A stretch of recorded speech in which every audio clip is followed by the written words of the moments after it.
আমরা এসেছিলাম ভুবনেশ্বর, আমি আর একটা ভাই। বাইরে বেরিয়ে স্টেশন থেকে কী খাবো করছিলাম, তখনই দেখলাম একটা দোকান। এখানের খাবারগুলো আমি আগে কখনো টেস্ট করিনি। এই দেখুন কী ধরনের খাবার দিয়েছে। এটা বলছে বড়া, সঙ্গে দিয়েছিল একটা স্যুপ, আর এখানে দিয়েছিল ধোসা। ধোসার সঙ্গে আবার একটা ঘুগনি মিশিয়ে দিয়েছিল।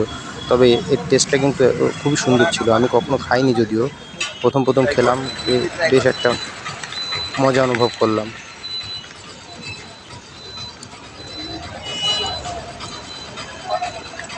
দুজনে দু প্লেট নিয়ে নিয়েছিলাম, ভাগ করে খাচ্ছিলাম আধা আধা করে। প্রথম কী হবে জানি না খেয়ে। স্যুপটা খুবই সুন্দর হয়েছিল।